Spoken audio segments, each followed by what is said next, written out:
Hi all, Onam ഇങ്ങ് അടുത്തെത്തിയല്ലേ. നമുക്ക് Onam special എല്ലാവർക്കും പ്രിയപ്പെട്ട രുചിയേറിയ ഒരു ഇഞ്ചമ്പുളി ഉണ്ടാക്കിയാലോ. ആദ്യം തന്നെ ചൂടായ പാനിലേക്ക് എണ്ണ ഒഴിച്ചിട്ടുണ്ട്. ചെറുതായിട്ട് അരിഞ്ഞ തേങ്ങാക്കൊത്തുകളാണ് കേട്ടോ. ഇത് വറുത്ത് കോരിയെടുക്കണം. മസ്റ്റ് ഇൻഗ്രീഡിയൻ്റ് ആണ്. ഇതുണ്ടെങ്കിൽ ഒന്നും കൂടി സ്വാദ് കൂടും.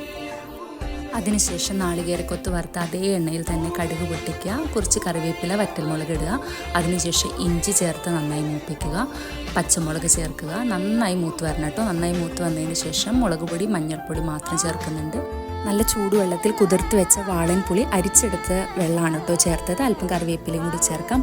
പുളിവെള്ളം നന്നായി വെന്ത് വറ്റി നല്ല കുറുകി വന്നിട്ടുണ്ട്. ഇനി ഇതിലേക്ക് ശർക്കര ഉരുക്കിയ പാനിയാണ് കേട്ടോ, അരിച്ചെടുത്തതാണ്. ഒന്ന് തിളച്ച് വരുമ്പോൾ അല്പം ഉപ്പ്, ഉലുവപ്പൊടി, കായംപൊടി ചേർത്ത് ഇളക്കുക. ഇൻഗ്രീഡിയൻസ് മെഷർമെൻറ്റ്സ് എല്ലാം താഴെ ഇടുന്നുണ്ട്, എല്ലാവരും ചെക്ക് ചെയ്യുക. നന്നായി കുറുകി വന്നിട്ടുണ്ട്. നമുക്കിനി ഗ്യാസ് ഓഫ് ചെയ്തതിന് ശേഷം നാളികേരക്കൊത്തും കൂടി ചേർത്ത് നല്ല രുചിയേറും ഇഞ്ചമ്പുളി റെഡി.